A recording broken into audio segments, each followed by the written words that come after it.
अस्सलामु अलैकुम वरहमतुल्लाहि वबरकातुह। नाजरीन, आप देख रहे हैं यूएनए न्यूज। आज हमारे साथ बहुत ही मुअज़्ज़ज़ मेहमान कौम मिल्लत के रहबर और राष्ट्रीय उलमा कौंसिल के कौमी सदर मौलाना आमिर रिशादी साहब हमारे साथ मौजूद हैं। आइए आज उनसे हम खुसूसी बातचीत करते हैं। मौलाना साहब, आपका यूएनए न्यूज में इस्तकबाल है। अस्सलामु अलैकुम वरहमतुल्लाहि वबरकातुह। सबसे पहले तो मौलाना आपसे आपका तालीमी सफर के बारे में थोड़ा नाज़रीन को जानकारी चाहिए कि आपका तालीमी सफर कैसा रहा है और कहाँ से फरागत हासिल की है, इसके बारे में थोड़ा सा नाज़रीन को बताएं। मेरी इब्तिदाई तालीम उस जमाने में हम लोग आदमगढ़ शहर में मोहल्ला तकिया और कोट के बीच में इलाका मोहल्ला सीताराम कहा जाता है, हम लोगों की रिहाइश नहीं थी। और उससे सबसे नजदीक एक मकतब था, मदरसा तंजीमुल उलूम, हज़रत मौलाना शमशुल हक साहब रहमतुल्लाह अलैह, जो कहने को तो एक बरेलवी आलिम दीन थे, लेकिन बहुत ही मुत्तकी और परहेजगार थे। और वालिद साहब को आजमगढ़ में जामिअतुल इरशाद की एहसास में उनका बहुत बड़ा हाथ रहा है, बहुत ही नेक आदमी थे। वो हमारे सदर मुदर्रिस थे। मैंने इब्तिदाई तालीम दर्जा 5 तक तंजीमुल तकिए पे, जो आज का मुसाफिर खाना जिसे कहा जाता है, जो दाहिने तरफ है जिसमें मस्जिद है, उसी के नीचे आज भी स्कूल चल रहा है, वही तंजीमुल उलूम पहले था। तो इब्तिदाई के बाद फिर जामिअतुल इरशाद मैं आ गया और यहाँ से मैंने हिफ्ज़ में दाखिला लिया और 11 साल की उम्र में बीमार हो जाने की वजह से हिफ्ज़ मुझे छोड़ना पड़ा। और इस बीच में 2-3 महीना मैं बैतुल उलूम की भी हिफ्ज़ पे रहा। मुफ्ती अब्दुल्ला साहब उस जमाने में साथी पढ़ते थे और भी बहुत से लोग थे। अब्दुल के वालिद भी बाद में पता चला कि मुझसे जूनियर थे, लेकिन वो भी मौजूद थे वहाँ। जी अब्दुल सैद के वालिद, उन्होंने जल्दी बताया मुझके लिए। और फिर मेरी जो आलमियत और फजीलत जामिअतुल इरशाद से भी, इसके अलावा मैं हिंदुस्तान में बीच में हाई स्कूल का भी इम्तिहान उस जमाने में हमारे मेरे भाई साहब ने दिया था, तो हाई स्कूल का भी इम्तिहान मैंने दिया था। और 1980 में फरागत के बाद जामिअतुल इरशाद से मुझे जामिया इस्लामिया मदीना मुनव्वरा जाने का मौका मिला। हम 4 लड़कों की दरखास्त भेजी गई थी। और एक बड़ा अजीब वाक़या इसमें हुआ कि उस जमाने में तौसिया यानी रिकमेंड लेटर होता है, जो सिफारशी खत लिखा जाता है। मौलाना अली साहब रहमतुल्लाह अलैह और मौलाना अब्दुल्ला साहब रहमतुल्लाह अलैह जमात के जो अमीर थे, इन दोनों के सिफारशी खत की अरब दुनिया में बड़ी हैसियत थी। और मौलाना अली मियाँ साहब तो उस जमाने में जामिया इस्लामिया ग्रुप में भी थे। मेरी दरखास्त जो थी हमारे 3 साथियों की, वो तीनों साथियों के साथ इन दोनों का सिफारशी खत लगा हुआ था। और मेरी दरखास्त के साथ 4थे नंबर पे मेरा नाम था और कोई दरखास्त कोई सिफारशी खत नहीं था। मुझसे एक साहब ने उस वक्त सवाल किया कि तुमने मदीना अपनी दरखास्त भेजी है? मैंने कहा जामिअतुल इरशाद की तरफ से भेजी है, 4थे नंबर पर मेरा नाम है। तो उन्होंने कहा कि तो 4थे नंबर पे और किसी के सिफारशी खत है? तो मेरे मुंह से मिन जानिबिल्लाह ये निकला कि अल्लाह मिल गया। और आप यकीन माने कि अगर अल्लाह पे भरोसा हो तो ऊपर से तीनों का दाखिला नहीं, मेरे यहाँ किसी का दाखिला नहीं हुआ।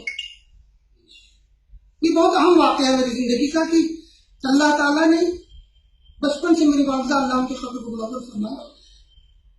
वालिद साहब तो आलिम दीन थे ही, लेकिन वालिदा ने जो हम लोगों की तरबियत की थी खास तौर से, इंतजामी उमूर हम लोगों ने वालिद साहब से खारजी सीखा है, लेकिन इंतजामी उमूर घरेलू और सीरत की किताबें, अखलाक, किरदार, ईमान, अल्लाह पे भरोसा हो अपने वालदा से बहुत ज्यादा अमली तौर पर सीखने का मौका मिला। तो ये जुबान से जो निकला अल्लाह ने कबूल करवा लिया और मेरा दाखिला हो गया और मैंने वहां से 6 साल तालीम हासिल की। यहाँ भी एक रियाद एयरपोर्ट जब हम लोग पहली मरतब पहुंचे तो तकरीबन हमारे 22 साथी थे। मैं जामतुल साहब से अकेला था, जामतुल फलाह से मौलाना इजहार साहब और मौलाना जावेद साहब फलाही, ये 2 आदमी हम सब एक ही फ्लाइट से गए आजमगढ़ से। और नदवा से तकरीबन 12-13 थे। एक लड़का दिल्ली से हम लोग साथ हमारे नहीं पाकिस्तान नहीं बर्मा भी नहीं, मालदीव के 2 लड़के थे। इस तरह समझा कि 22 लड़के हम लोग एक फ्लाइट से हमारे याद एयरपोर्ट को उतरे और वहां उतरने के बाद, जबकि उस जमाने में ये कहा जाता था कि नदवा के लड़के अरबी अदब के माहिर होते हैं, और हम लोग बड़ा अजीब सा एक बोतल पानी हम लोग नहीं ले पा रहे थे रियाद एयरपोर्ट पे, और जाते थे हम लोग अपनी अरबी में कहते थे तो समात याखी आती खारूरतुमा। अब वो जो हमसे पूछता था इस तो भी अवलत, अब हम लोग ये जुबान जानते ही नहीं थे। तो एक फर्राश जो वहां सफाई कर रहा था वो आया, बांग्लादेश का था या पाकिस्तान, कुछ नहीं कहा क्या बात है तुम लोग जाते हो लौट आते हो कैंटीन से, अरबी नहीं जानते क्या? तो लोगों ने हाँ करना था, मैंने नहीं जानता। तो वो गया और जाके उसने, मुझे वो जुमला याद है, वो गया और जा करके उसने कहा ये वाला जी बिन मोया, और उसने उसको दे दिया। तो हमने ये महसूस किया कि हम लोग को अगर जुबान सीखनी है तो हमको वहां पर वक्त चाहिए, इसलिए हमने वहां कोशिश करके शोबतुल लुगा लिगैर नातिकीन बिहा, जो अरबी न जानने वाले के लिए, जो दूसरे ममालिक से आते हैं जहाँ अरबी नहीं होती है, हिंदुस्तान के अलावा उन लोगों का वहां दाखिला होता। मैंने कोशिश की उसमें दाखिला लिया और 2 साल मैंने उसमें तालीम हासिल की। उससे मुझे फायदा हुआ कि वो चीजें पढ़ाई जाती थी जो पहले से मुझे इल्म था, और मुझे आमी जुबान अरबी की सीखने का मौका मिला। और मैंने वहाँ उसके बाद दावा और उसुद्दीन में मैं 4 साल मैंने तालीम मुकम्मल की,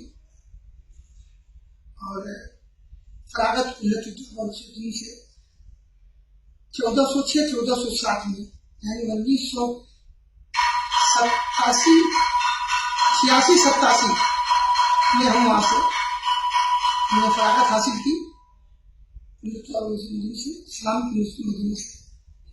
और उसके बाद हमारे जहन था कि वालिदा ने तरबियत ये दी थी कि ज़कात देने वाले बनो, ज़कात लेने वाले नहीं। तो अल्हम्दुलिल्लाह अल्लाह के फजल करम से मेरे जो साथी थे अब्दुल मोहसिन बिन बाज, शेख अब्दुल अजीज बिन बाज रहमतुल्लाह अलैह के भतीजे थे, उनकी किफालत में फिर हमने वहाँ सऊदी अरब में उससे पहले आजमी रेस्टोरेंट कोई नहीं था, और मदीने में हमने आजमी रेस्टोरेंट पहला वहां पर हमने खोला मतमल आजमी के नाम से। और वो उसको भी 3-4 साल वो चला, 87, 88, 89, 90 में। ये सुकूत कुवैत का जो मसला हो गया, इराक में जो कब्जा कर लिया था, उसके बाद फिर मैं वहां से वापस, मेरा इस असना में कुछ इम्पोर्ट वगैरह का भी काम शुरू हो गया था सऊदी अरब में, तो हम हिंदुस्तान से चावल वगैरह इम्पोर्ट करते थे, यहाँ से हमारे दोस्त के साथ मिलते थे, इसको भी लोग करते थे। मुझे बॉम्बे वापस आते हैं, फिर मैंने वहाँ पर कारोबार में रहा। जी मौलाना, आपका ये तो इल्मी सफरनामा था। आपको अब उससे हट के अब ये सियासत से मुतालिक सवाल पूछना चाहेंगे कि आपको सियासत में आने की क्या जरूरत है, जबकि सियासत में मुसलमानों की कई अहम पार्टियां मौजूद थी। देखिए, बात बहुत आसान सी है। जब 7 सितंबर से हमारी बदकिस्मती का दौर शुरू होता है आजमगढ़ वालों की। 7 सितंबर 2008 वो आजमगढ़ में योगी आदित्यनाथ साहब तशरीफ लाते हैं और उनको हमारे मदरसे की तरफ से जाना था, लेकिन ऐन वक्त पे उन्होंने अपना काफिला हरला की सुनगी से गोरखपुर की चुकी आते हैं, उन्होंने तकिया इलाका जो मुसलमानों का इलाका है उस इलाके से जाने की जिद कर ली और उधर से वो गए और वो ये नारा लगाते हुए जा रहे थे, कटुओं के 2 स्थान, कब्रिस्तान या पाकिस्तान, आजमगढ़ में रहना होगा तो योगी योगी कहना होगा। इस नारे के साथ वो गए। हमें लोगों ने फोन किया कि आमिर भाई ऐसी सी बात है। मैं चूंकि यही पला बड़ा हूं तो मुझे ज्यादातर लोग जो हमारे साथ हैं वो आमिर भाई ही कहते हैं। और काफिले की आखिरी वो जा रही थी, जैसा कि बाद लोगों ने ये कहा कि रमाकांत यादव उसी वक्त भाजपा में शामिल हुए थे, उन्हीं की गोली से एक लड़का मारा गया।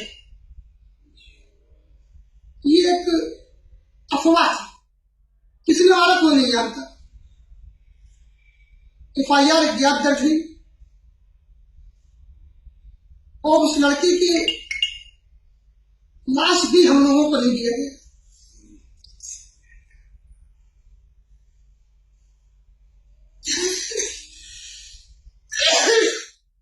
हमारी बदकिस्मती का दौर,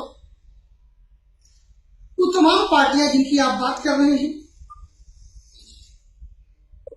मुस्लिम लीग भी हिंदुस्तान में मौजूद थी, मजलिस इत्तेहादुल मुस्लिमीन भी मौजूद थी, मुस्लिम मजलिस भी मौजूद थी, नेशनल लोकतांत्रिक पार्टी भी मौजूद थी, मुस्लिम मजलिस भी मौजूद थी। ये तमाम जो पार्टियां कही जाती, इंडियन नेशनल लीग भी मौजूद थी। और अगर शायद में किसी पीस पार्टी बन गई थी। हमारा लड़का मरा तकिए पे और हमारे ही कसाईबाड़े मोहल्ले के 25 लड़कों को गिरफ्तार कर लिया गया।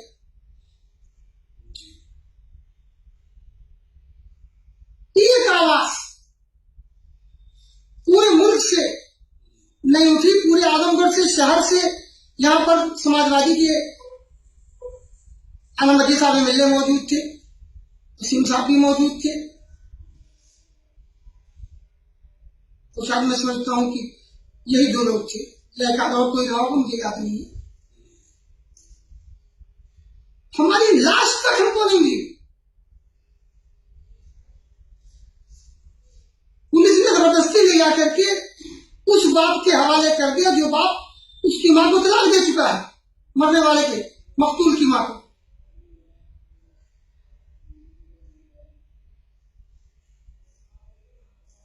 टम्पी साहब MP थे, बहुत बराबर आते थे। मैं उनसे रास्ते में था। तरावी के पहले भी था, 7 रमजान और 7 सितंबर दोनों एक ही दिन था। अंग्रेजी और अरबी तारीख एक साथ चल रही थी। और टम्पी साहब मुझसे कहते रहे कि मैं रमाकांत को मुकदमा करवा रहा हूं, ये करवा रहा हूं, वो करवा रहा हूं। हमने कहा हमारे 25 लड़के पकड़ गए, आप उनको मुकदमा बाद में करवाए, इनको छुड़ाइए। 10:30 बजे टम्पी साहब का मोबाइल ऑफ हो गया और मैं टहलता रहा। 12:30 बजे मैंने SSP को फोन किया और मैंने कहा SSP साहब, हमारी जान गई और हमारा ही लड़के गिरफ्तार। अगर आपने उनको नहीं भेजा तो सुबह आजमगढ़ में वो होगा जो आप सोच नहीं सकते। हमने चूड़ियां नहीं पहन रखी। अगर हमारे लड़कों ने सहरी अपने घर नहीं की,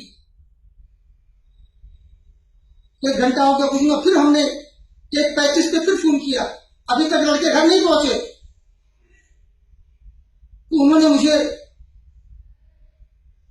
बहुत सख्ती के साथ, बल्कि कुछ गाली भी उसमें थी, बंद करो फोन, मैं तुम्हें देख लूंगा तुम दंगा कराते हो।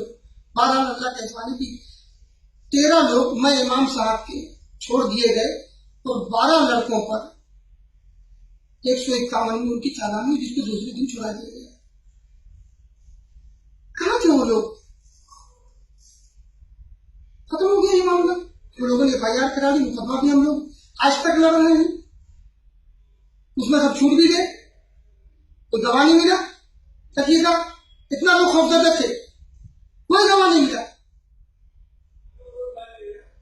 फिर उसके बाद 13 सितंबर को दिल्ली में एक हादसा होता है, बमकांड होता है,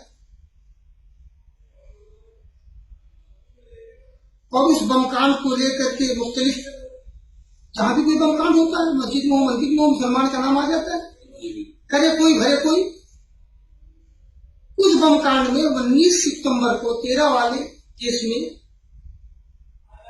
चूंकि 13 तारीख को होम मिनिस्टर शिवराज पाटिल ने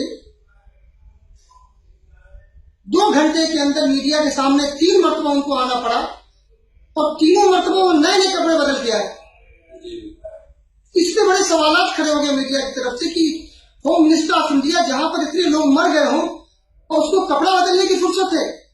ये मामला मीडिया में इतना उछल गया कि डू एंड डाई का मामला उनके लिए हो गया, और उन्होंने बुला करके अपनी स्पेशल ब्रांच, जो हिंदुस्तान में मुसलमानों को कत्ल करने के लिए, मुसलमानों को फंसाने के लिए, सिर्फ और मुसलमानों को तबाह करने के लिए बनाई गई है, उनके हवाले किया। और चूंकि इसी कुछ दिन पहले सन 60 में, मुझे जुलाई याद पड़ता है, मुफ्ती अब्दुल बशर साहब पकड़े गए थे। उस सिलसिले में भी अल्हम्दुलिल्लाह मैंने एक आम आदमी की हैसियत से तीसरा सी तलवार को यहाँ बुला करके उनके मसले को भी उठाया था।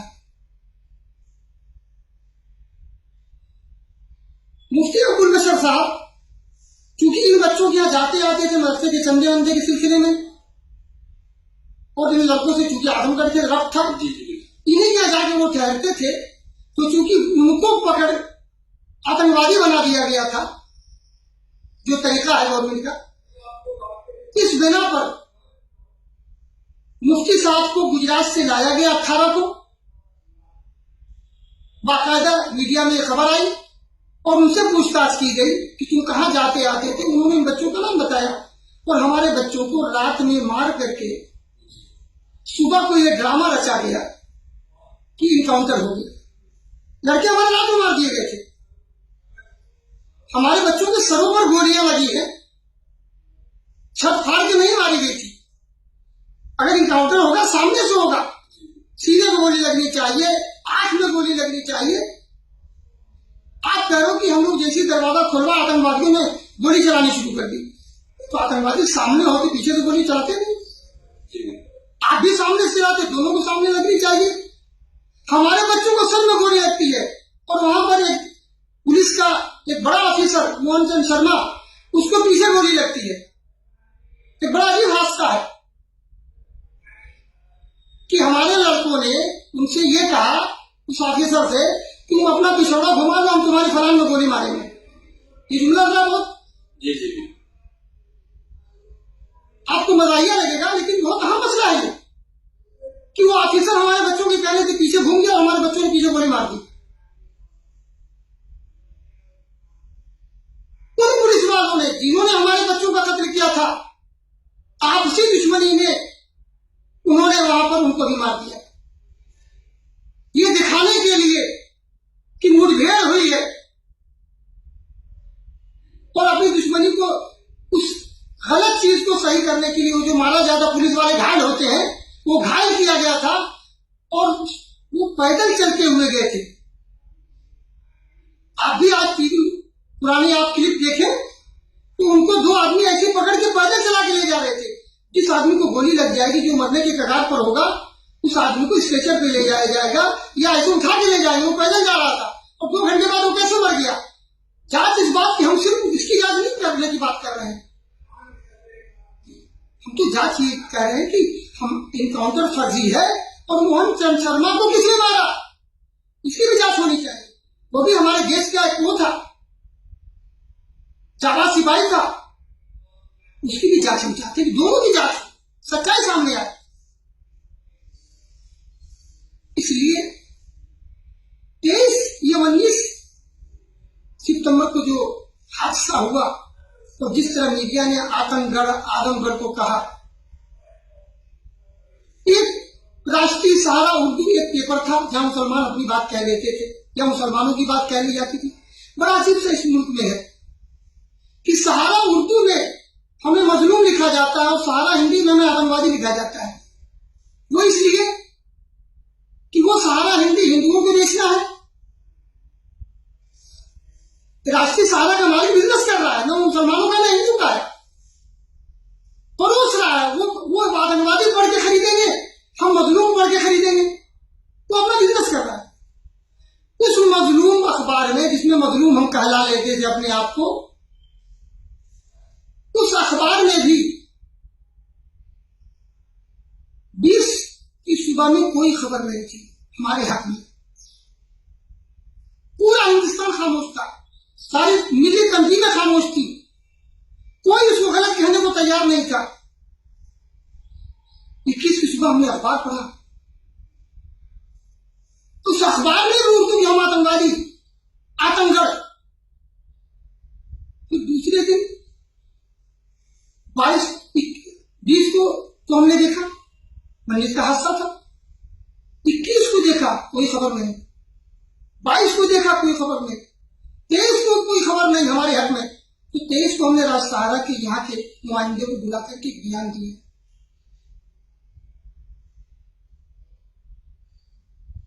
बटला हाउस सानेहा, ये हेडिंग हमने लगवाई उससे, हिंदुस्तानी मुसलमानों के खिलाफ हुकूमत हिंद की मुनज़्ज़म साजिश का नतीजा है।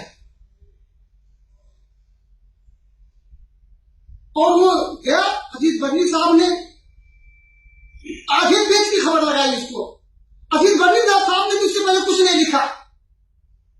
हमारे यहाँ ये देखा जाता है दिल्ली के घंटी बाजे कौन, अल्लाह ताला को मंजूर था, अल्लाह ने वो ताकत अता फरमाई, वो ईमानी ताकत थी, उस हालत में कोई कह नहीं सकता था ये बात। तो हमने ये सच्ची बात कही और दूसरे दिन से पूरे अखबार काले होने लगे, सारी मिली तंजीमें थैले से बाहर आ गई, कौमियत जैसी कॉन्फ्रेंस शुरू हो गई, न जाने क्या फिर तमाशा शुरू हो गया। इससे पहले ना बर्नी साहब कुछ लिखने को तैयार थे, न अखबार लिखने को तैयार था, न अखबार के जारिया कोई आ रहा था, उसके बाद ही लिखा गया। ऐसी सूरत में आजमगढ़ में जो कुछ हुआ उस 4 दिनों में, संजय पुर को छावनी बना दी गई, 100 लोग रहने वाले, 1000 पुलिस। हमने ये तय किया कि विदाई जुमा 27 तारीख को आजमगढ़ बंद रहेगा। हमने कोई ऐलान नहीं किया। हमने 2-3-4 लोग मेरे जानने वाले थे, उनको हमने फोन किया, उनसे कहा कि आप लोग काम करें। अल्लाह के एहसान था, उसका कर्म था कि हमारी आवाज को लोगों ने लब्बैक किया, बगैर किसी ऐलान के, बगैर किसी अखबारी इश्तिहार के, बगैर के मफलेट के। पूरे इलाका के मोहम्मद ताहिर मदनी साहब सफर पे थे, गिलरियागंज को छोड़ के पूरा आजमगढ़ बंद रहा। इसलिए गिलरियागंज का हमने एक सभा के बड़े नेता को दिया था कि आप इसको बंद करवा दीजिएगा। उन्होंने कहा हम बंद करवा देंगे, उन्होंने नहीं बंद करवाया।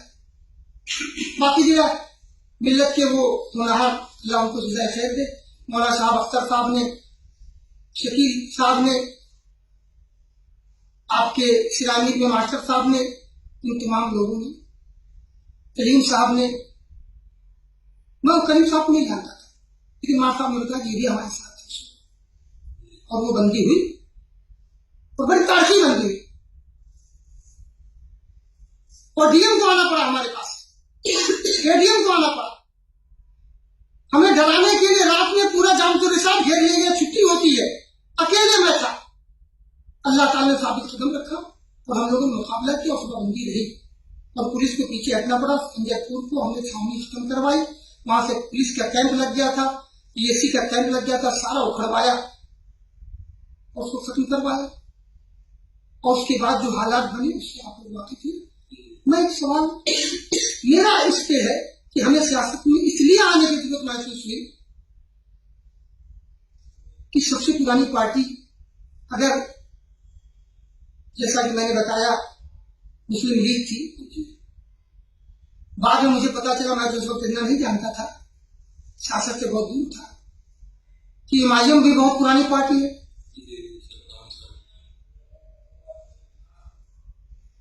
ये दोनों आ गई होती। आज जो लोग बड़े बड़े दावे कर रहे हैं आगे होते हमारे पास कि हम तुम्हारी लड़ाई लड़ेंगे, आजम शाह जिंदाबाद उनको कह रहे होते। यहाँ पर नेशनल लोकतांत्रिक पार्टी थी, वो लड़ रही होती, हम जिंदाबाद उनको कहते रहते। मुस्लिम मजलिस थी, वो आ जाती। इंडियन सिविल लीग थी, वो आ जाती। कोई नहीं आया तो कहते तंग आमद भजन आमद तो मरता ख्याल करता। हम लोग आगे निकले और निकल के हम लोगों ने एक मिली तंजीम की हैसियत से उत्तर प्रदेश बना करके हम लोगों ने लड़ाई शुरू की। और अल्लाह के फजल पर उसके एहसान से हम लोगों ने 29 जनवरी 2009 2 महीने की बेदारी आजमगढ़ वालों में पैदा करके एक तारीख साफ काम किया गया कि हिंदुस्तान की तारीख में पहली मर्तबा जुल्म के खिलाफ पूरी टीम करके हम ले गए। और वहां से हम लोगों ने ये लड़ाई शुरू की और वो लड़ाई लड़के आए। 2 ट्रेन हम मायावती के खिलाफ भी ले गए, हुकूमत के खिलाफ लखनऊ। उसके बाद इलेक्शन आ गया 2009 का। अवाम के इसरार पर कि मौलाना ये सब नाकारे लोग समाजवादी ने तो उस वक्त मिस्टर भाई जिनके बच्चे का सैफ पकड़ा गया, यही रामदर्शन यादव जो जिला अध्यक्ष था, इसने ऐलान कर दिया। प्रेस वालों ने पूछा कि आपका उपाध्यक्ष जो है मिस्टर उसी का लड़का है। ये ऐलान कर दिया इस नाम का कोई आदमी हमारी पार्टी में नहीं है, और अगर है तो हम उसको निकाल देंगे। और मिस्टर साहब को निकाल दिया गया। हमारा मुसलमान यहाँ की बेगैरत है जिसको निकाल दिया गया, और वो फिर भी वहीं पर पड़ा हुआ। मुलायम सिंह जिंदाबाद कर रहा है, कोई नहीं खड़ा हुआ, ना समाजवादी खड़ी हुई, बसपा की जो हुकूमत ही थी सबसे हम लोग लड़े। और आवाम के इसरार पर हम लोगों ने सियासत में कदम नहीं रखा। ये पहली दुनिया की पार्टी है, दुनिया की, जो बगैर किसी प्लानिंग के बनी, आवाम ने बनाया। और हम लोगों ने पहला इलेक्शन एक एनजीओ की हैसियत से, एक मिली तंजीम की हैसियत से रहा, उलमा कौंसिल उत्तर प्रदेश के नाम पर।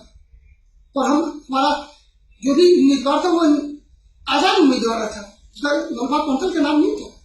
नाम उलमा कौंसिल लगाया था, लेकिन चूंकि वो पॉलिटिकल पार्टी थी नहीं, तो हमेशा जो निर्दय जिसे आप कहते हैं वो रहा। तो हमारे ये कहना है कि क्या हम इन लोगों का इंतजार करते? वो नहीं आए, इंतजार किया हमने, 5 दिन इंतजार किया, एक खबर देने को तैयार नहीं, हमारे यहाँ कोई बात कहने को तैयार नहीं। तो हम लोगों को मजबूर सियासत में आना पड़ा। और ये एहसास हुआ कि इस मुल्क में जो भी मसाइल मुसलमानों के हैं वो पॉलिटिकल पैदा किए जाते हैं, तो उसका इलाज भी पॉलिटिक्स से ही हो सकता है। लिहाजा हम लोगों को सियासत में हम लोगों ने कदम रखा। लिहाजा हम इन तमाम पार्टियां सिर्फ इत्तेहाद की बात करती हैं। तो हिंदुस्तान की तारीख में मुसलमानों के जुल्म के खिलाफ सिर्फ उलमा कौंसिल खड़ी हुई और लड़ रही है। लिहाजा इत्तेहाद की जब कोई बात होती तो हम ये बात कहते हैं कि सारी पार्टियां सिर्फ इस चक्कर में रहती हैं कि किसी तरह 2-4 एमएलए बना ले। राष्ट्रीय उलमा कौंसिल इस चक्कर में नहीं है। हमने 25 साल का टारगेट किया था, हमारा अभी 8 साल 7वां 8वीं शुरू हुआ है। और हम लोग देर से हमारी ताकत पूरी होगी, लेकिन तादेर कायम रहेगी। इस चीज को लेकर के हम लोग क़यादत खड़ी करने आए हैं। आज अल्लाह के एहसान है कि हमारा कोई एमएलए नहीं, कोई एमपी नहीं, कोई प्रधान नहीं, कोई महाप्रधान नहीं, लेकिन आज अल्लाह के एहसान है कि हमारा एडमिनिस्ट्रेशन पूरे हिंदुस्तान में राष्ट्रीय की आवाज को सुनता है और मसाइल का हल हम लोग निकालने में अल्लाह के फजल करम से, उसकी मेहरबानी से, साबित कदमी की वजह से, हमारे एक गांव के कारकुन से लेकर के बड़े जिम्मेदार तक इनकी साबित कदमी की वजह से आज तक उलमा कौंसिल दिन ब दिन आगे बढ़ रही। जो लोग ये सोचते हैं कि उलमा कौंसिल नाकाम हो गई है या बहुत कमजोर हो गई है, वो कुआं के मुझे लोग हैं जिन्हें सियासत का ये नहीं मालूम है कि सियासत की कैसे करती है। जो लोग भी कामयाब हुए, आज काशी राम की बनाई हुई नींव पे मारती मलाई खा रहे हैं। काशी राम ने 35 साल मेहनत किया था। लेकिन पहले के तनाजुर में देखा जाए तो जो लोगों में जोश और जज्बा था, अब वो धीरे धीरे कम होते जा रहा है, इसकी असल वजह क्या है? ये दो बातें थी। शायद अगर मेरी पुरानी तकरीरें बहुत से लोगों के यूट्यूब वगैरह पे आप देखेंगे, बहुत से लोगों ने इधर उधर डाल रखी है, तो मैं पहले दिन से ये कहता था कि ये भीड़ देख के खुश मत हो, खासतौर अपने कारकुनों से और अपने जिम्मेदारों से ये कहता था कि ये भीड़ देख के आप बिल्कुल खुश नहीं हो।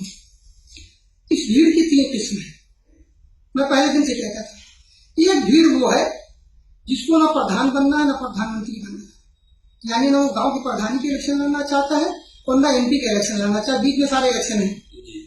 उसका मकसद सिर्फ ये है कि मुसलमान मिल्लत बावकार कैसे हो जाए। मुसलमानों को बावकार बनाने के लिए वो अपने घरों से बाहर निकले थे। एक दूसरी भीड़ उसके साथ जुड़ गई थी कि चूंकि मुसलमानों की किस्म है, समाजवादी मुसलमान, भाजपाई मुसलमान, कांग्रेसी मुसलमान, बसपाई मुसलमान, तो ये 4 किस्म तो ऐसे ही हो गए। बिहार में जाएंगे तो लालूई मुसलमान, नीतीशी मुसलमान, कहीं और जाएंगे तो कोई और मुसलमान, कांग्रेस, तो मुख्तलिफ जगह पर मुख्तलिफ मुसलमानों की किस्म है। 4 किस्म तो कम से कम उत्तर प्रदेश में जाके हम बात कर रहे हैं। तो ये 5वीं किस्म उलमाई मुसलमान पैदा हुए। तो हम 1/5 तो पहले दिन से थे, अब उस 1/5 में इस पार्टी वाला मुसलमान, आपके मुस्लिम मजलिस वाला मुसलमान, नेशनल लोकतांत्रिक वाला मुसलमान, अब तो खत्म हो गई है, पहुंची वही के खान से आगे खमीर था। उसके साथ आपके इंडियन नेशनल लीग वाला मुसलमान, मजलिसी मुसलमान, मजलिस मुस्लिम वाला मुसलमान, MIM वाला मुसलमान, उसमें पार्टी हमारी भी किस्में 5-6 लोगों में। तो अगर इस लिहाज से देखें 1/5 में, तो अल्लाह के एहसान फरामोशी पूरे हिंदुस्तान में देखा जाएगा तो राष्ट्रीय उलमा काउंसिल की तादाद, कारकुनों की, इन तमाम ये जो 20% में 5-6 लोगों को नाम मैंने गिनवाया है, इनके मुकाबले में हमारी तादाद 20% में कम से कम 15%, हमें 5% में सारे। हम जज्बाती सियासत नहीं करते, न हम किसी मोदी को गाली देते हैं और न हम मुलायम सिंह को अपना बात समझते हैं। हमारी बहुत पहले दिन से सियासी तौर पे हम लोगों ने ये ऐलान किया कि सियासत में न भाजपा हमारी दुश्मन है और न सेकुलर पार्टियां हमारी दोस्त हैं। जो मुसलमानों के मसाइल को ईमानदारी से हल करेगा, वादा नहीं, वादा तो 70 साल से है, वही हमारा दोस्त हो सकता है अमली, और वही हमारा दुश्मन हो सकता है जो हमारे खिलाफ। इस वक्त हम मोदी और उनकी पॉलिसी के खिलाफ है, वो इसलिए है कि मोदी इस वक्त सिर्फ एक खास किस्म के लोगों के प्रधानमंत्री होकर रह गए, वज़ीर आज़म बन के रह गए। वो दलितों के प्रधानमंत्री नहीं, वो मुसलमानों के प्रधानमंत्री नहीं है, वो यहां पर सेकुलर जो हिंदू समाज के लोग हैं उनके प्रधानमंत्री नहीं है, वो अपने को पिछड़े समाज के कहते हैं, वो पिछड़े समाज के भी नहीं है, वो सिर्फ और सिर्फ पूंजीपतियों के प्रधानमंत्री और वजीर आजम है। लिहाजा आज हमारी उनसे लड़ाई है उनके कामों की वजह से। हमारी पहले दिन से है कि हमने न बीजेपी को वोट दिया, न उनसे हमारा कोई वास्ता है मिल्लत का। हमारी दुश्मनी किस बात की भाई? हमने कांग्रेस को दिया, हमने मुलायम सिंह को, इतना मुलायम सिंह से ज्यादा तो मुसलमानों ने किसी से मोहब्बत ही नहीं की, और इस शख्स ने मुसलमानों को इतना धोखा दिया इसका आप तस्वीर नहीं कर सकते। 2-4 घंटा मैं उसकी कहानियां आपको बता सकता हूं। आतंकवाद के नाम पर मुसलमानों की गिरफ्तारी मुलायम ने शुरू किया पहली मरतबा हिंदुस्तान मुसलमानों के हमदर्द जो लोग उनमें कांग्रेस फसाद कराती थी, आतंकवाद के नाम पर यहां से शुरुआत हो गई। 1995 में जब ये पहली मरतबा, 1989 में जब ये जनता दल के वजीर आला हुए थे यहां पर, तब से ये मुसलमानों को इस्तीसाल होने शुरू किए। तो सियासत में आना हमारी उस वक्त मजबूरी थी, लेकिन आज अल्लाह का एहसान हम मानते हैं, उसका करम मानते हैं कि अल्लाह ताला ने ऐसे हालात पैदा किए आदमगढ़ वालों को, और पूरे हिंदुस्तान की पुलिस और एडमिनिस्ट्रेशन ने मिल करके आदमगढ़ के मुसलमानों को खत्म करने की साजिश रखी थी। आदमगढ़ के लोगों को आतंकगढ़ कह करके आदमगढ़ के तमाम जिला तफरीक मसलक मजहब सबको खत्म करने की साजिश रखी थी। अल्हम्दुलिल्लाह ने उसका मुकाबला किया। सिर्फ मुसलमानों का नहीं, यहाँ के सारे आदमगढ़ के लोगों का, जो लोग भी आदमगढ़ में किसी समाज के, किसी मजहब के, उनकी लड़ाई सिर्फ और सिर्फ किसी ने लड़ी तो कौंसिल ने लड़ी। इसलिए हम अल्लाह के शुक्रगुजार हैं कि उसने ऐसे हालात पैदा किए कि हम लोग निकले, और आज आदमगढ़ के जिस लोगों को खत्म करने की कोशिश की गई थी, वो आदमगढ़ का ये तबका, छोटी सी ये जमात पूरे हिंदुस्तान में जुल्म के खिलाफ लड़ाई लड़े। अल्लाह के सामने इस बार आपकी पार्टी जो आंसर है, जो यूपी इलेक्शन, असेंबली इलेक्शन होने वाला है, इसमें क्या पूरे यूपी से लोग लड़ेंगे इलेक्शन आपकी पार्टी से या कुछ चुनिंदा सीटों से? देखिए, अब ये कबल वक्त हम इस पर बहुत ज्यादा रोशनी नहीं डाल सकते। हम लोगों ने एक राजनीतिक परिवर्तन महासंघ बनाया है, और 19 लोगों का बना था, 16 लोगों को बना था। 19 लोग आए थे, लेकिन 16 लोग उस दिन मौजूद थे, इसलिए 16 ही होते हैं। 19 वहां पर चला हुआ है। उसमें से 3-4 लोग इधर उधर जो होता है ना कि पैसे मिल जाते हैं या फिर उनसे सीटों की बात हो जाती है, तो 2-3 लोग उसमें इधर उधर गए हैं। वो तमाम लोग हम लोग के साथ हैं, लेकिन अभी तक हम लोगों ने ये फैसला नहीं किया कि हम लोग क्या 403 के पहले दिन तो हम लोगों ने फैसला किया था कि 403 पे लड़ेंगे, लेकिन उसके अलावा भी अभी बहुत से गठबंधन रोज बन और बिगड़ रहे हैं। तो ये पूरी आपको सही मालूमात मैं समझता हूँ कि अक्टूबर के लास्ट में हम दे सकते हैं कि क्या हम लोग आया मुख्तलिफ पार्टियां हम लोगों से राब्ते में हैं, बात कर रहे हैं, किसी से गठबंधन नहीं। हम लोग का राजनीतिक परिवर्तन महासंघ तो बना हुआ है जी, लेकिन बड़ी पार्टियों से अभी बड़ी पार्टियां बहुत सी हैं, लोग बाकी तो कर हलवा रहे हैं। एक मेरा उसूल है, मैंने ये तय किया कि किसी भी बड़ी पार्टी के राष्ट्रीय अध्यक्ष से मैं नहीं मिलूंगा। उन्हें अगर जरूरत है, मैं जानता हूं मुसलमानों की सबको जरूरत है, हम बेवकार होकर वकार हासिल नहीं करना चाहते। अल्लाह ने हमें असुखी मामूलात पैदा किया, हम बावकार थे, बावकार है, इंशाल्लाह बावकार हैं। क्या एमआईएम अगर आपसे गठबंधन करना चाहे तो आप कर सकते हैं? देखिए, जो बातें बहुत साफ है, एमआईएम हमारी मुसलमानों की पार्टी है, हमें किसी से भी, अगर भाजपा भी हमारे हक दे, 90 सीटों का हक बनता है, तो हमारे लिए सारे दरवाजे खुले, हमारा हक मिलना चाहिए। हमारे जैसे हमारे भी हम लोग हक मारने वाले हैं कि अगर मुसलमानों की जो बिरादरियां हैं, अगर किसी पठान को मौका मिल गया तो वो अपने पिछले मुसलमानों के बारे में नहीं सोचता, अगर सैयद को मिल गया तो वो पठानों के बारे में नहीं सोचता, अगर अंसारियों को मिल गया तो वो इन लोगों के बारे में नहीं सोचता। राष्ट्रीय उलमा कौंसिल ने तय किया है कि हमारा 90 सीटों का हिस्सा होता है, जो भी पार्टी हमारे 90 सीटों का हिस्सा देगी, राष्ट्रीय उलमा कौंसिल उस पार्टी से समझौता कर सकती है, कोई भी पार्टी, और उसमें हम अपने यहाँ जो हमारी तादाद है, पिछड़े मुसलमानों की, दलित मुसलमानों की, फॉरवर्ड मुसलमान जो कहते हैं, इस्लाम में तो बिरादरी नहीं है लेकिन मुसलमानों में है, तो उस तादाद के एतबार से हम उस 90 टिकट में से मुसलमानों के उन तबके के लोगों से तो हम उसमें टिकट देंगे, और सब मुसलमानों से नहीं देंगे। हम तादाद के एतबार से उस 90 में से पिछड़े हिंदुओं को भी देंगे, अगड़े हिंदुओं को भी देंगे, दलित हिंदुओं को।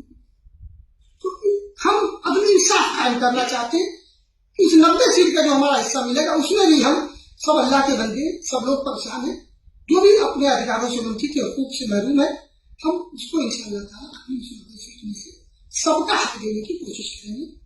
ये हमारी अपनी एक सोच है राष्ट्रीय उलमा कौंसिल की, बड़ों ने मिलकर तय किया और मुझसे ये बात तय हो चुकी है। इसी पर हम लोग चल रहे हैं। किसी मतलब अगर कोई गठबंधन होता है तो हम लोग इस पे करेंगे, और अगर नहीं होता है, हिस्सेदारी अगर नहीं मिलती है, तो हम लोग अकेले लड़ेंगे। अपने गठबंधन जो हमारा छोटा सा है उसको लेकर लड़ेंगे। कोई 2 विधानसभा में उसकी हैसियत है, किसी की 5 में हैसियत है, किसी की 10 में हैसियत है, किसी की 2 जिले में हैसियत है।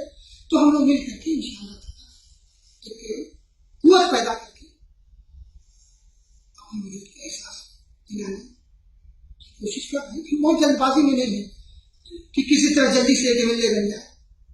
अगर आप साम दाम दंड भेद तमाम गंदगियों को इस्तेमाल करके अगर बन भी जाते हैं, बहुत से लोग बन गए। पिछली मतबा 4 सीट डॉक्टर साहब ने भी पा ली इस पार्टी की, जो खुद एमएलए बने। दूसरे जगहों पर एमआईएम ने भी पा रखी है और लोगों ने पा रखी है। लेकिन क्या आप बता सकते हैं जहां पर एक एमपी हो एमआईएम का और साथ ही में वहां पर 7 या 8 कितने एमएलए भी हो, वहां पर 5 लड़के एनकाउंटर कर दिए जाते हैं। आज तक एक फायदा नहीं दे सकता, तो फील पावर की बात करते हैं। तो अगर एमआईएम हम अगर है वहां जाएंगे हैदराबाद, हमारी भी राष्ट्रीय पार्टी है, हम भी हैदराबाद जाएंगे। लेकिन अगर हम वहां जाएंगे और इलेक्शन लड़ने की कोशिश करेंगे तो हम वैसे हिसाब से मुलाकात करेंगे और उनसे गुजारिश करेंगे कि मैं भी एक पॉलिटिकल पार्टी हूँ और हैदराबाद से लड़ना चाहता हूँ, तेलंगाना से, तो हम आपकी क्यादत में वहां काम करना चाहते हैं। पहले से मौजूद है, हमारा उसूल है। अगर हम आसाम में जाएंगे, वहां बदरुद्दीन अजमल साहब मौजूद हैं, उनसे मिलेंगे, उनसे कहेंगे हम आपकी क्यादत में यहाँ काम करना चाहते हैं, तो सारी पार्टियां जाती हैं। तो हम आपकी क्यादत में यहाँ काम करना चाहते हैं, इसलिए आप पहले से मौजूद हैं। अगर उन्होंने इनकार कर दिया तो हम अकेले लड़ेंगे। तो यहां पर भी मेरा ये कहना है कि राष्ट्रीय उलमा कौंसिल मुस्लिम समाज की ईमानदार हितैषी है। ये जितनी पार्टियां किसी ने एक मसले पर, इन तमाम पार्टियों जिनका आपने मुसलमानों का नाम लिया, मुजफ्फरनगर में दंगा हुआ, इन पार्टियों के एक आदमी के नाम बता दीजिए जो गया हो। सब लोग गिरफ्तार हो गए जाके। आप इतना ताम झाम करके क्यों जाते हो, ऐलान करके क्यों जाते हो हम कल मुजफ्फरनगर जाएंगे? हम 6 मरतबा मुजफ्फरनगर गए, लीडिंग पार्टी के घर तक पहुंचाया, हमने कभी अखबार में हम नहीं गए। इसलिए हम अपने भाई को खाना खिलाएंगे, अखबार में लिखेंगे, कुछ तो अल्लाह के वास्ते होना चाहिए। तो हम लोग वो सियासत करने आए हैं जो अल्लाह के रसूल सल्लल्लाहु अलैहि वसल्लम ने हमें सिखाया था। जहाँ भूखा सिर्फ भूखा होता है, भूखा सिर्फ अल्लाह का बंदा होता है, वो हिंदू मुसलमान सिख ईसाई में तकसीम नहीं होती। मजलूम सिर्फ मजलूम होता है, वो हिंदू और मुसलमान सिख और ईसाई नहीं होता। अपने इस अखलाक और किरदार को जो अल्लाह के रसूल ने हमें दिया है, हिंदुस्तान की सियासत में बहैसियत मुसलमान, हमें इसको पेश करने से कोई भी हमारा न तो इलेक्शन कमीशन रोकता है, इलेक्शन कमीशन बल्कि कोशिश करता है कि सियासत में अखलाक और किरदार पैदा हो जाए, अच्छे और नेक लोग, ईमानदार लोग आए। हमें हमारे रसूल ने बेहतर मुसलमान को सिखा रखा है सियासत कैसे करनी है। उसी सियासत को हम इंशाअल्लाह ताला इस मुल्क में इंट्रोड्यूस करेंगे।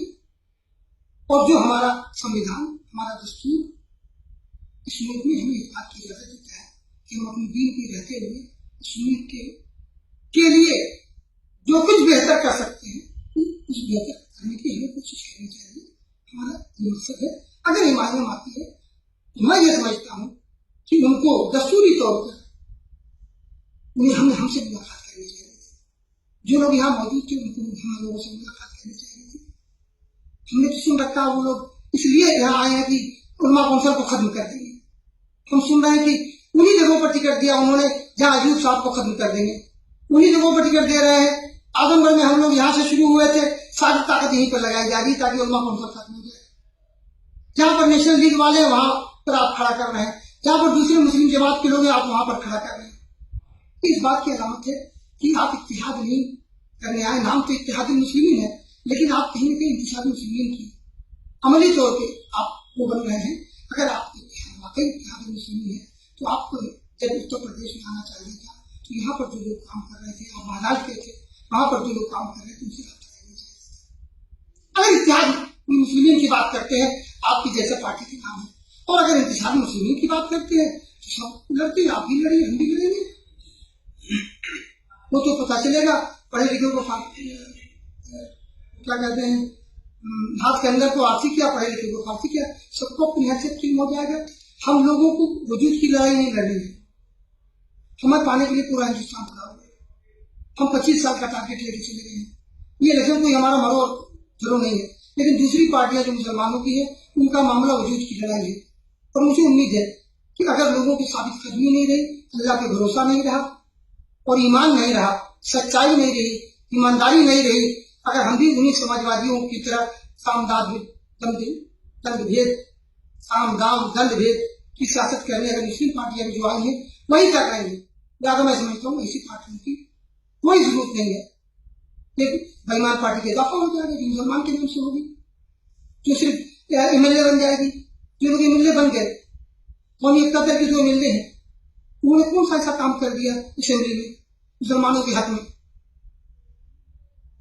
या जो दूसरे लोग एमएलए मौजूद हैं मुसलमानों के अपनी पार्टियों में, मुसलमानों की पार्टियों के, अयूब शाह वगैरह कौन सा ऐसा काम कर दिया जिससे मुसलमानों के मसले हल हो गए। उसी तरह एमएलए ये भी बन गया जैसे लोग बनते थे जो दूसरी पार्टियों के, कोई भाग रहा, कोई पढ़ा रहा, कोई तरबियत नहीं हुई। तो हम लोग अपने लोगों की तरबियत कर रहे हैं और तरबियत करने के बाद इंशाअल्लाह जब तरबियत के साथ जाएंगे तो हम एक लड़ाई लड़ेंगे, अपनी इंसाफ कायम करेंगे। न कोई हमारे हिंदू होगा, न कोई मुसलमान होगा, न कोई सिख होगा, न ईसाई होगा। राजा राजा होता है तो सबके लिए बराबर होता है। तो मसावत का जो दर्श है इस्लाम ने दिया, हम उसको इंशाअल्लाह